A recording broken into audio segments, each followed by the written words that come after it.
আজকের গল্প নিজের ভূত নিজে দেখা। শিবরাম চক্রবর্তী। এটা হাসির গল্প নয়, করুণ গল্প না। তোমাদের কাছে নয়, অন্তত করুণ যদি কারো কাছে হয় তো কেবল তা আমার কাছেই। খুব সম্ভব এটা ভূতের গল্প, এবং এই গল্পের এক ভূত বোধ হয় আমি, আর অপর ভূতটি সেও হয়তো আমি স্বয়ং। দশচক্রে নয়, নিছক নিজের চক্রান্তে। সেদিনের সেই ঘটনার পরে সশরীরে আমি টিকে আছি এই কথা ভাবতে পারছি না। মরে গিয়ে ভূত হয়ে এই নশ্বর জগতে বিচরণ করছি বলেই আমার সন্দেহ হয়। অবশ্যই আলোয় আমার ছায়া আর আয়নায় প্রতিচ্ছায়া পড়তে দেখা গেছে, কিন্তু তাহলেও এখন আমার ওই দ্বিধা দূর হয়নি, এবং মারা যাবার আগে হয়তো বা হবেও না। তবে আমি কি আবার মারা যাব? হয় আমি কবে মরে গেছি, নয়তো আমি অমরদের মধ্যেই গণ্য হয়ে রয়েছি। মারা যাবার প্রায় সবাই তো অমর। কজন আর বেঁচে উঠে পুনরায় মরবার সুযোগ পায় বলো? বেশ কিছুদিন আগের কথাই, কলকাতার বড় ডাকঘরের কাছে একবার একটা সুড়ঙ্গ বেরিয়েছিল। তার খবর কি তোমরা কেউ রাখো? তোমাদের মধ্যে যারা বেশ বড় হয়েছ আর খুব ছোটবেলাতেও কাগজ পড়তে অভ্যস্ত ছিলে, তাদের কারো কারো হয়তো মনে পড়তে পারে। সেই সুড়ঙ্গ নিয়ে সেই সময় ভারী শোরগোল পড়েছিল। জিপিওর দিকে মুখোমুখি দাঁড়ালে ওর ডান পাশের যে কাস্টম হাউসটা নজরে পড়ে, এইখানে আগে নাকি পুরনো কেল্লা বাড়িটা ছিল, সিরাজউদ্দৌলার আমলের বাড়ি। সেই বাড়ি ভেঙে এই কাস্টমস হাউস গড়বার কালেই এই সুড়ঙ্গটা বেরিয়ে পড়েছিল।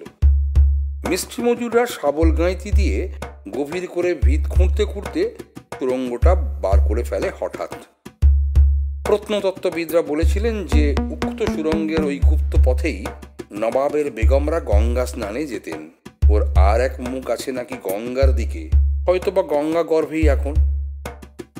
যে সময়ে এইসব নিয়ে কাগজে টাগজে হট্টগোল চলছিল, তখন কে ভেবেছে যে নবাবের বেগম না হয়েও আমাকেও ওই পথে অচিরে গঙ্গা যাত্রায় যেতে হবে? আমি কি ভেবেছিলাম দু এক দিনের মধ্যেই অবশ্যই ওই সুড়ঙ্গ বুঝিয়ে ফেলা হয়, কিন্তু সেটা আমি চিরকালের মতো চোখ বুঝবার পরেই। ওই সুড়ঙ্গের সঙ্গে সঙ্গে আমিও যে কাস্টম হাউসের কুক্ষিগত হয়ে গেলাম, কবরস্থ হয়ে রইলাম, সে কথা কি তখন কারো খেয়াল হয়েছে? কোনো কাগজে কি বেরিয়েছিল সেসব খবর? কেউই তা জানে না। অদ্য তারিখের আগে আমার এই মরণ বৃত্তান্ত প্রকাশের পূর্বে এই চরাচরের কেউ সে কথা জানতে পারেনি। উল্লিখিত সুড়ঙ্গের আবিষ্কারের খবরটা তার আগের দিনের কাগজে পড়েছিলাম। সেদিনের সংবাদপত্র খুলে সর্বপ্রথম তারই এক ছবি দেখা গেল, চমৎকার এক সুরঙ্গিন ছবি। ঠিক এই সময়টাতেই আমার টেলিফোনের ঘন্টা বেজে উঠল।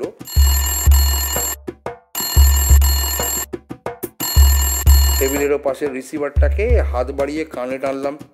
হ্যালো। উত্তর এলো, হ্যালো। কুপিকল আমার গলায়। আওয়াজ শুনে চমকে যেতে হলো। কানের গলদ মনে করে গলা ছাড়লাম আবার। হ্যালো, কে তুমি? আমি শিবরাম। একেবারে আমার গলাই যেন আমায় জবাব। বন্ধু বান্ধব হয়তো কেউ ছদ্ম গলায় রসিকতা করছে ভেবে আমার হাসি পেল। শিবরাম তো বুঝলাম, কিন্তু বলছো কোত্থেকে? প্রশ্ন করলাম আমি। ভারী বিপদে পড়েছি ভাই, সিরাজউদ্দৌলার সুড়ঙ্গের ভেতর থেকে কথা বলছি এখন। তখন আর আমার বুঝতে বাকি রইল না যে কণ্ঠকুশলী কোনো বন্ধুর নিতান্তই একটা সুড়ঙ্গ রস, অকারণ আমার উৎকণ্ঠা সৃজনের অপচেষ্টা। তা ওখানে মরতে গেছো কেন? মরবার কি আর কোনো জায়গা ছিল না কোথাও? জবাব দিলাম আমি। আর গেলেই বা কি করে ওখানে? ঠাট্টার সময় নয় ভাই, আমার মৃত্যু আসন্ন, অত্যন্ত কাতর কণ্ঠে জানালো শিবরাম। সেই শিবরাম আমার মতো স্বরে হুবহু আমার ব্যঞ্জনা দিয়ে বলল, কারো মৃত্যু আসন্ন জানলে মনে ঘা লাগে, কার না পায়? তার নিজেরই কি আর পরেরই কি? বিশ্বাস না হলেও জিজ্ঞেস করলাম, সমস্ত ব্যাপারটা খুলে বলো দেখি, কিছুই আমি ঠিক ঠাওর করতে পারছি না। একটু কৌতূহল যে না হয়েছিল তা নয়। সেসব কথা পরে বলবো, অনেক বৃত্তান্ত, আমাকে বাঁচাও আগে। এখন সুড়ঙ্গে আমি আটকা পড়েছি, বেরোবার পথ পাচ্ছি না। আমার টর্চের আলোও নিভে আসছে। সুড়ঙ্গের মুখ বুঝিয়ে দিয়েছে কিনা কে জানে। আমাকে যদি বাঁচাতে চাও তো আর এক মুহূর্ত দেরি করো না। ওই যা নিভে গেল টর্চটা, চারধারে অন্ধকারের ঘুটঘুটি। ওহো, কে যেন আমার গলা চাপছে, আমার গলা, এই অন্ধকার, উইস। বলতে বলতে আমার সেই নামান্তর বিকল্প আমার আর্তস্বর থেমে গেল হঠাৎ। তার টর্চের সঙ্গে সঙ্গে তার এবং আমার টর্চার একসঙ্গেই গেল। তার হাত থেকে রেহাই পেলাম। ব্যক্তিটি যেই হোক, সে বেশ কলাকুশলী, চমৎকার পিলে চমকানো অভিনয় করতে পারে, তার আর ভুল নেই। তার ওস্তাদিকে বাহবা দিতে হয়। আমার মৃত্যু আসন্ন জেনে আমার নিজেরই হাসি পেল এখন। আরে আমি জলজ্যান্ত এখানে বর্তমান, আজকের খবরের কাগজের সামনে, আমি আবার কি করে অন্যত্র খরচ হয়ে যেতে পারি? জিন্দাবাদ আর মুর্দাবাদ কি একসঙ্গে হয়? যাই হোক, সুড়ঙ্গটা আমার মনে বেশ কৌতূহল জাগিয়েছিল। কালকের কাগজে বার্তাটা পাবার পর থেকেই ওটা দেখবার আমার লালসা জেগেছে। আজকের ওর চিত্ররূপ দেখে অবধি আমি আর আত্মসম্বরণ করতে পারছি না। গ্রহ কিনা কে জানে, কিন্তু আমার আগ্রহ বেড়ে গেছে 10 গুণ। দেখেই আসা যাক না কেমন সুড়ঙ্গটা। এক্ষুনি গিয়ে দেখলেই হয়, কত লোকই তো যাচ্ছে নাকি। সে কথা সত্যি, গিয়ে দেখলাম বিজয় ভিড়, বিস্তর লোক সুড়ঙ্গের বাইরে দাঁড়িয়ে উঁকি ঝুঁকি মেরে ভেতরের রহস্য চক্ষু গোচরের চেষ্টা করছিল। একটু ভেতরে গিয়ে দেখা যাক না, এই একটুখানি, কয়েক হাত অন্তত। পাহাড়ওয়ালা কিন্তু ছাড়বার পাত্র নয়, কিছুতেই সে যেতে দেবে না। এক পাও নয়, কিছুতেই সে যেতে দেবে না। রবীন্দ্রনাথের মেয়েটির মতো যেতে নাহি দিব মেজাজ। সে বলল, আজ এটা বুঝিয়ে ফেলা হবে, আর একটু বাদেই। আমি বললাম, আমি কি তোমার ভেতরে যাচ্ছি? এতই বোকা কি আমি? এই সামনে থেকেই একটু উঁকি ঝুঁকি মেরে চলে আসবো এক্ষুনি। অনেক বলে কয়ে পাহাড়ওয়ালাকে খুশি করে তো ঢোকা গেল সুড়ঙ্গে। একজন অ্যাংলো ইন্ডিয়ান বাচ্চার হাতে একটা টর্চ ছিল। নগদ মূল্য দিয়ে সেটা কিনে নিলাম। আলো না হলে পথ দেখবো কি করে? কয়েক পা এগিয়ে কিন্তু দেখলাম বেশ পরিষ্কার পথ। রসাতলের পথ বলে আদৌ সন্দেহ হয় না। ধুয়ে মুছে সাফ করা হয়েছে। হয়তো নবাবী আমলের ধনরত্ন লাভের দুরাশায় সরকার পক্ষ থেকেই পরিষ্কার রূপে এটা পরীক্ষা করা হয়েছিল। ইতিমধ্যেই এর গর্ভে টেলিফোনের লাইনও পাতা হয়েছে দেখলাম। আরও ভেতর পর্যন্ত চলে গেছে টেলিফোনের তার। তবে আর ভয় কিসের?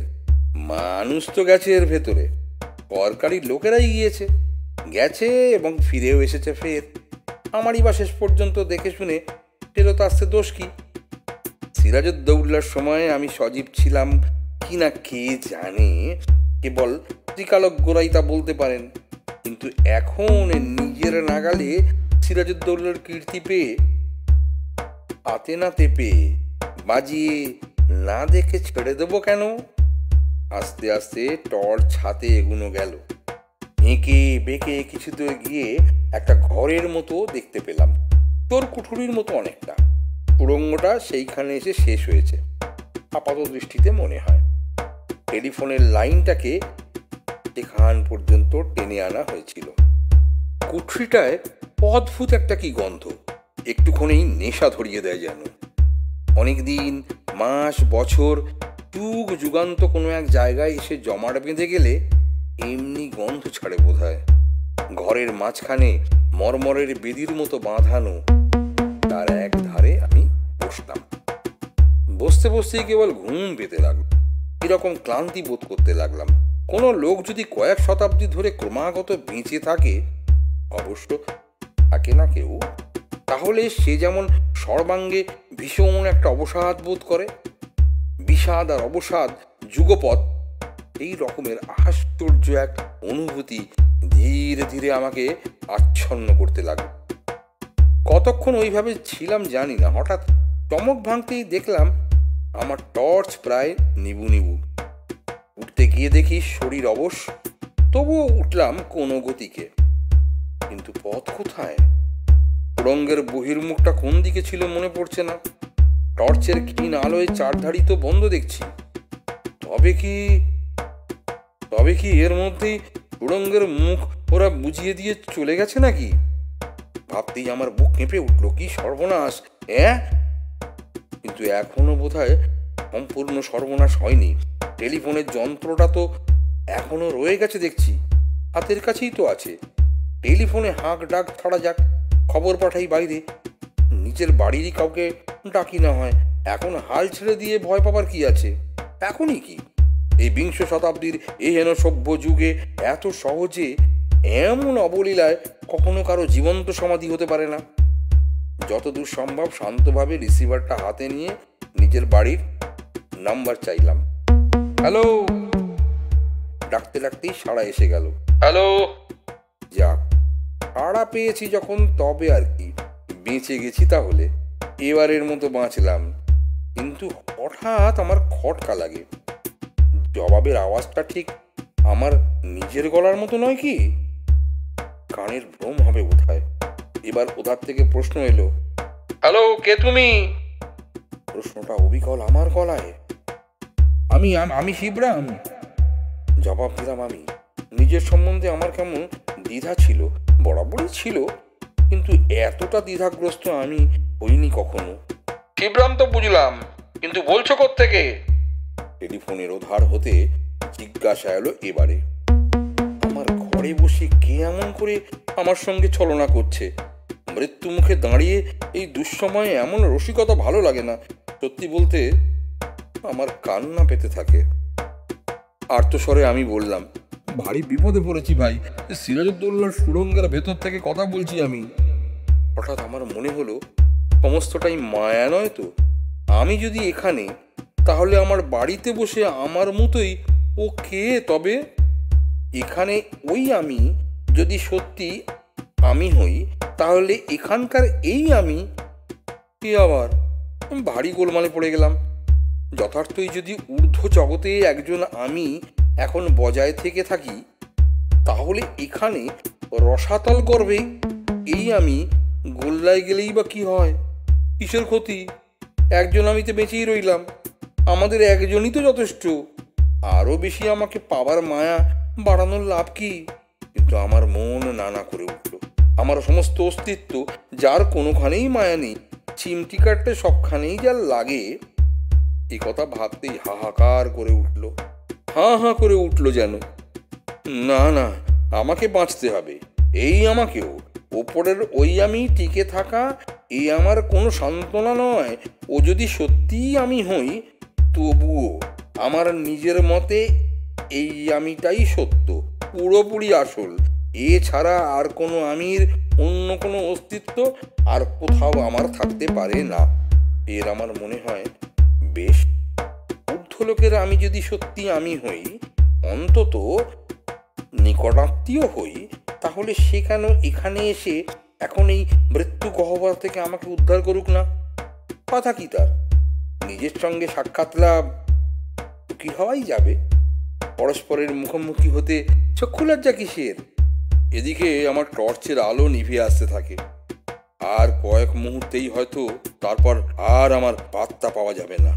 ও পাবে না, আমিও না। আমি পরিগ্রাহী ডাক ছাড়ি, হ্যালো, বাঁচাও আমাকে, শিগগির এসো। সুড়ঙ্গে আমি আটকা পড়েছি, বেরুবার পথ পাচ্ছি না। আমার টর্চের আলো নিভে আসছে, কি অন্ধকার, আর বাড়ি না। উফ!